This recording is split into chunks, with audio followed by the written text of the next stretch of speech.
రండి రండి ఇవ్వండి. ఏం పెంచేవే వాడిని? వాడు నా కొడుకని చెప్పుకోవడానికే సిగ్గేస్తుంది. ఏమైందండి? ఏమైందా? దేశంగాని దేశంలో అష్ట కష్టాలు పడి 4 రూపాయలు సంపాదించి పంపిస్తే ఇదే నువ్వు చేసే నిర్వాకం. నేనేం తప్పు చేశానండి? ఏం తప్పు చేసావా? వాడిని కనడమే నువ్వు చేసిన పెద్ద తప్పు.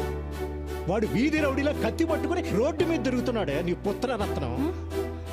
కన్న తండ్రిని నా మెడ మీద కత్తి పెట్టాడే. అంతేనా? ఏదో వెరైటీగా వెల్కమ్ చెప్పుంటాడండి. మూర్తి, నీ కొడుకు దేనికి పనికిరాడు, వాడికి యూస్లెస్ ఫెలో. ఏయ్ ఏంటయ్యా, ఏంటి పెద్ద పుడింగిలో వచ్చి మాట్లాడుతున్నావు? ముందెళ్ళి నీ కూతురికి చెప్పుకో. నా కొడుకు కనిపించగానే ఊరికే తిప్పుకుంటూ వచ్చేస్తది. ఏమో నోటుకొచ్చినట్టు మాట్లాడమాకు, 4 చీరేస్తా. సాంబశివరావు, మాటలు తిన్నగా రాని. నా గురించి తెలుసుగా? తెలుసు. అదేదో నీ పిల్లానికి చెప్పు. నీ కొడుకుని చూసుకొని తెగరెచ్చిపోతుంది. రెచ్చిపోద్దయ్యా, రెచ్చిపోద్ది. ఏం చేస్తా అంతే. వెళ్ళవయ్యా, మీరు రండి. షబాబా, రండి రండి చెప్తాను. ఇలా కూర్చోండి. ఆ సాంబశివరావుకి మనం అంటే కుళ్ళండి. మీరు సింగపూర్లో బోల్డ్ అంత సంపాదించేస్తున్నారని ఎప్పుడు మన మీద ఏడుస్తుంటాడు. అది కాదే, వాడు నా ముందే నిన్ను ఎన్ని మాటలు అన్నాడు.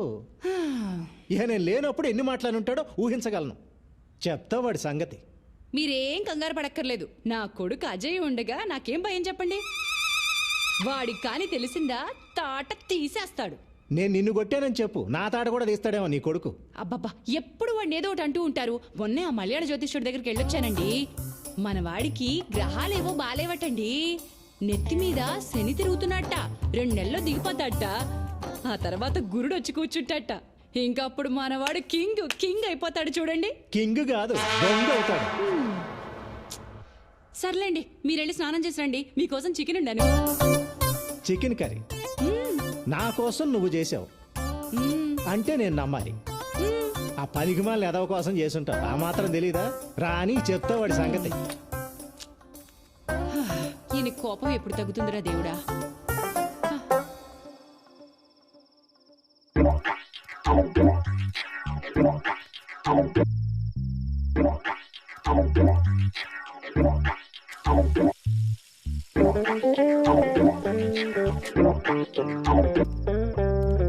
దీపు,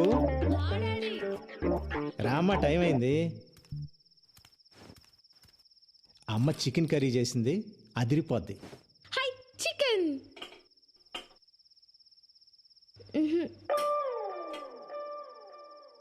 నాన్న, పెరుగన్నం ఉండు, ఇంకా ఉన్నాయిగా.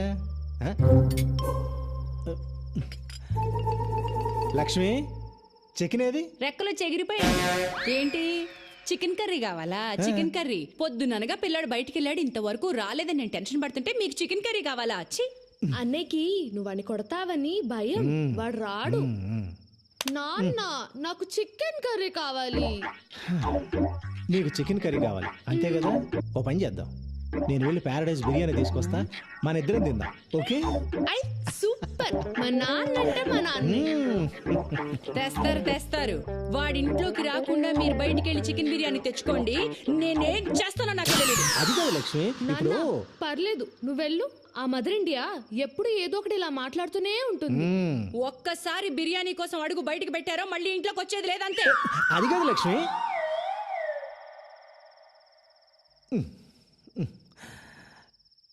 దీపు నాన్న, ఈ పూటకు పెరుగు అన్నంతో సర్దుకో. కావాలంటే రేపు తీసుకొస్తాను, సరేనా? అమ్మ చాలా కోపంగా ఉంది, అందుకని పెరుగు అన్నం తినేద్దామే. వద్దు, నాకు పెరుగన్నం వద్దు, నేను తినా. ప్లీజ్ నాన్న, ప్లీజ్. ఈ ఒక్క పూటగా నాన్న చెప్పినట్టు వినవా? సరే. Good girl. దీపు బంగారం చెప్పినట్టు వింటుంది. అదే ఆ వెధవ ఉన్నాడు, యూజ్లెస్ ఫెలో, ఎప్పుడు చెప్పినట్టు వినడం.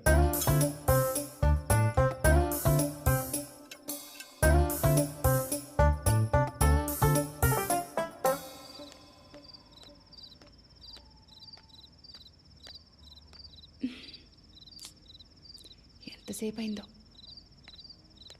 అమ్మా, రేయ్, ఎక్కడికి వెళ్ళిపోయావురా? నాన్న లోపల గోల్ చేస్తున్నాడు. ఇంకా కోపంగా ఉన్నారా? రా. బాగా ఆకలేస్తమ్మా. ఆకలేస్తుందా నాన్న? వెనక నుంచి మెల్లగా చప్పుడు చేయకుండా రా. రా.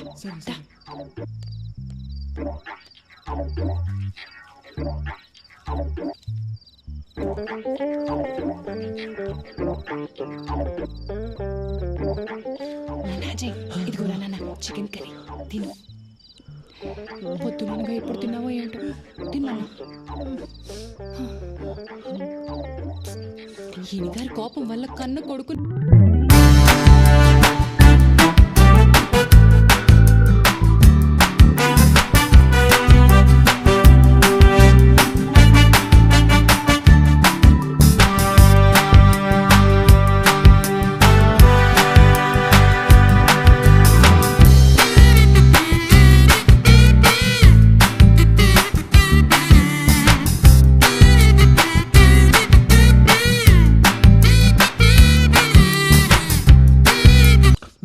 అమ్మా ఫిష్ ఫ్రై సూపర్ అమ్మా. నీకు ఇష్టం కదా ఉంటుందిరా, నాన్న. సూపర్గా ఉంటుంది. సూపర్గానే ఉంటది. ఏమే నానా కష్టాలు పడి 6 నెలల తర్వాత కొంపకొచ్చినోడికేమో పెరుగన్నాం. నాన్న నాకు కూడా. అవును, ఆపవే. అడ్డగాడిదలాగా ఊరంతా బాలాదూరు తిరిగి వచ్చినోడికేమో చికెన్ కర్రీ ఫిష్ ఫ్రై. బాగుంది నీ వ్యవహారం. ఇలాంటి అమ్మని ఎవరైనా చూసారా?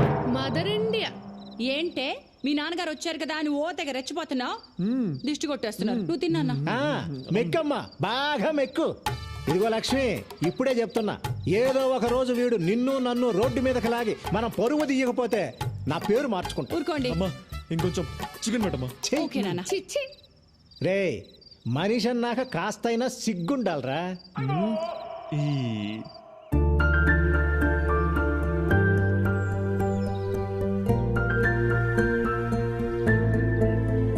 హాయ్ నందు.